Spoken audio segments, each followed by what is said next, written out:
What is going on, everyone? My name is Northy, and today we are coming back, of course, with a late, a quite late video. I don't know. Would you say that Tuesday morning is late? I don't know. I think it's late in terms of this week at least. But we have got the round 19 review. This one, a little bit sad. Basically, I almost told myself that I was getting one this week. I thought I just had to get one, and you'll understand why when I fully tell you what happens. Because this week we're gonna do something different. Usually I start with star powers and then go to top team. This week we're going top team then star powers. I'm gonna explain to you why I'm doing star powers when we get to it. But we're gonna start off with our top team. I made sure to do my tips as well, so we'll look over there, make sure that I got as many as I could right. I think I did okay. I think I did. But we'll see what happens. We go to top team first, though. This week, only one of the four that I picked here was the top scorer for their area, which was Rory Laird. Jack Crisp did just as well, and I had him in my top 18. But it looks like Rory Laird was a little bit better. Kicked 2 goals, bunch of disposals, loads of marks and tackles. It's just what you expect from Rory Laird at the moment, and he stays in my backman position. But yeah, he did the best for the backs. Brodie Grundy and Jack Steele both underperformed. Grundy did a bit better than last week, but still not as good as he has been throughout the year. But Jack Steele was probably the biggest underperformer from what I've expected from him. Didn't even hit 100, which was crazy. I don't know how that happened, but here we are. Jack Steele with a 90-point game. Very, very interesting stuff. Bontempelli had a great one, though. I don't think he was the best one for the weekend, but he still did incredibly, as you can see here. We go to the forwards.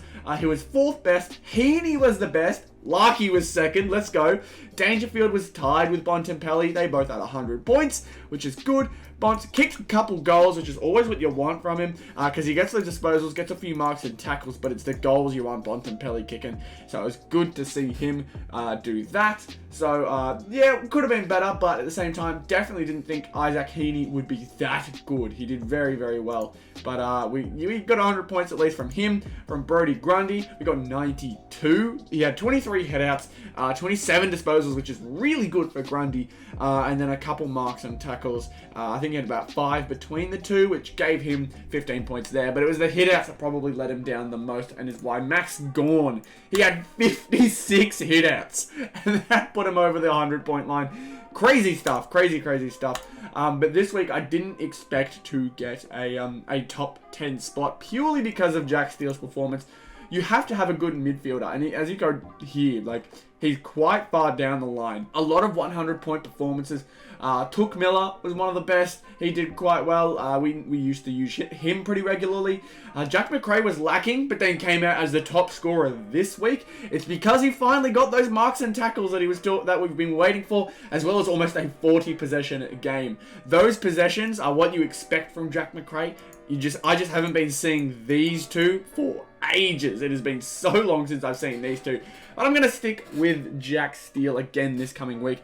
The lack of disposals let him down. I don't know how he only ended up with 18, but I guess that's just unlucky for the week. I think we can expect more from him next week, especially if he's getting 13 tackles. Like, I'm happy to keep him in another week as long as he's getting disposals. He just needs to get those disposals, and I'm happy. But yeah, Roy led the best one, tied with Crisp. 117, I measured that out. I'm like, wow, Crisp did awesome. And I'm like, wow, I may have picked the wrong person for top 4. Nope, he came out and did the exact same. He had the marks, I don't know how many tackles, but he had, 2 goals. Crisp had 13 marks. Like, these two are awesome for the top 18. Lockie Whitfield, who has been underperforming a bit, he came back out with a 35 disposal, 10 mark gain. Big stuff from him.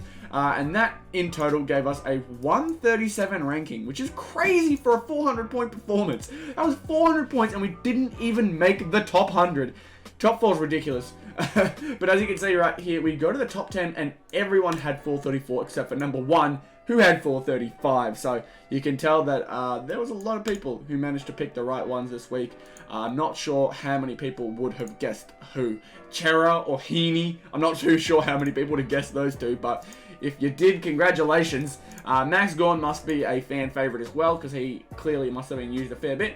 A lot of people probably was safe with Macrae. and then that Crisp and Laird duo would have been the best one. So, best duo, McRae, Laird, Gawn, and Heaney was the best one. Interesting stuff. There we go to top 18. This team didn't actually do terribly bad. I am going to make some changes here and there because some players played out of their mind. Heppel played awesome. Lloyd played awesome. Like, look at this back.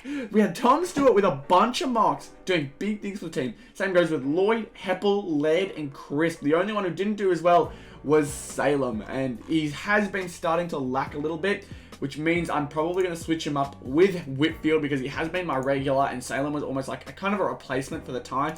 So I will be chucking Whitfield back into the team. We've got Took Miller, Sam Walsh, Tom Mitchell, Jack Steele, and Darcy Parish.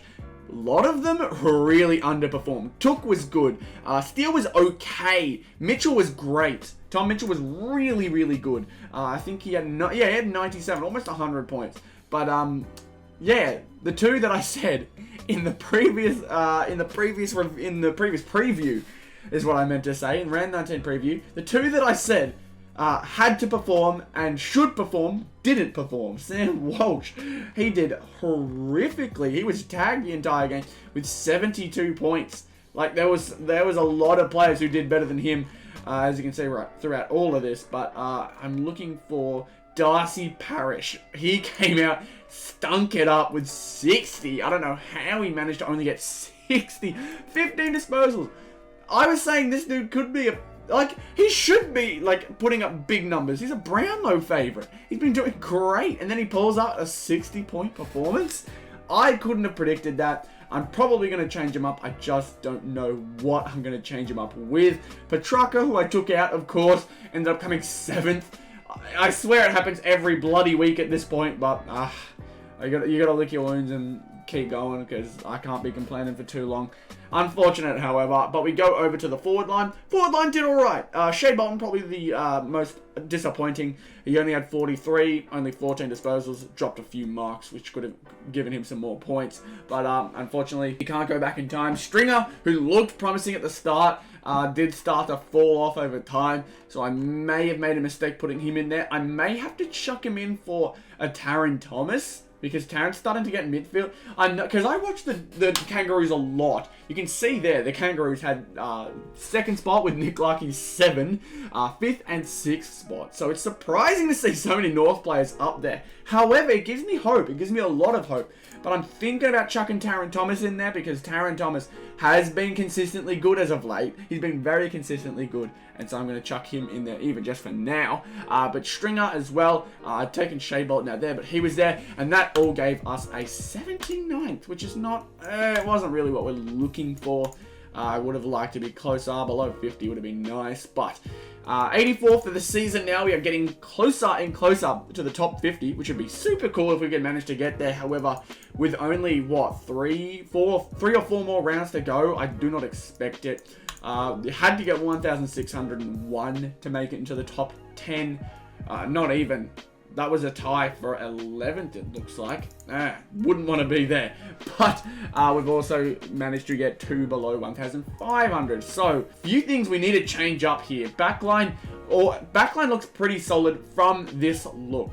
Midfield could have been a lot better, and I definitely am going to change that up. And forward line, there's a few pieces who are starting to really put themselves into place, really put themselves out there, and I think I know what I'm going to do this week. But we go over to the big one, the star powers. This one hurt. This one hurt really bad. Clayton Oliver, awesome performance, 103. Double that with the green, 206 from Clayton. Awesome. Grundy, 92. Double that. 184, I believe. That is a huge performance. 184 plus what? What was it again? 206. 184, 206. That's about, if I can get my maths right, about 390? 390 from these two, just to begin with. And then comes out of nowhere, Taron Thomas, 97. I'm like, wow, this weekend is going to be awesome. I have to do it. I have to get it this week. There is no way I miss out. You get the 390 plus the 97. That's 487 off the bat. What? That's ridiculous. I'm like, wow, I'm going to do it. All I need are some half-decent performances from my future and legend. And what did they go and do? They stunk it up. David Mundy, 46 points. Congratulations on 350 games, mate, but you kind of let me down. In all seriousness, good work on making 350 games. It's always a huge achievement seeing people do that. It's crazy. But you let me down, man. You had such a promising start and then disappeared. I don't know how to describe it, but you were nowhere near the most disappointing one. Jacob Hopper, after a 100-point week last week, went out, only touched the ball, made very minimal impact. Although they did go out and win, I was very, very upset with the way Jacob Hopper played. I was looking at him throughout the game, and he was like jogging to positions, hoping that maybe they'd kick out to him. And then anytime it looked like he'd get a mark, I think he had it stolen from him twice and dropped it or had it touched before he grabbed it other times as well. It was so frustrating to watch. 47 from him. Basically, I thought this was going to be a top 20. I thought it had to be. And then we went out with a 97. 580 points. I couldn't believe that we managed to squander such an awesome chance. 206 plus the 184 there. I'm pretty sure that is 390 off that alone, which is awesome. Taron Thomas made it good as well, adding 100 points almost onto that. That would have put us at 487, I believe. Yeah, it has to be that. I am shocked.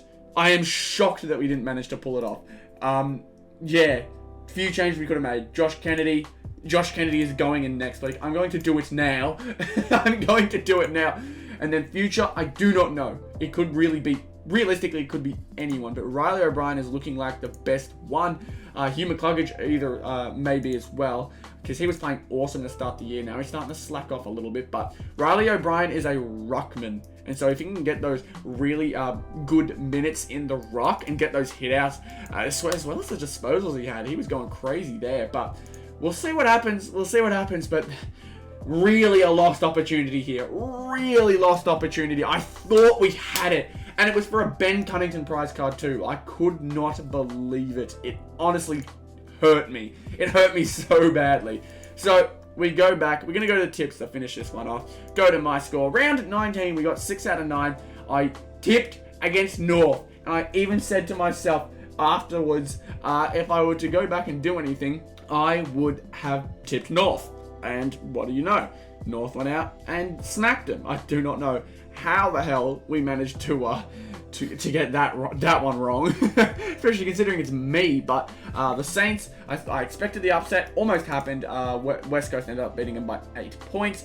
And then Essendon was the only other one that really shocked me. Essendon going out losers to GWS. GWS is just the team no one can predict. They either play awesome or play poorly, and you just don't know. But yeah, the GWS is in the top 8 now. I don't know how that'll go for them. But yeah, Sydney went out winners. Port went out winners. Lions went out winners. Like, it looked scary, but then they smashed them. The scoreline does not tell how that game went. Dogs went out winners against the D's, and Adelaide went out winners against the Hawks.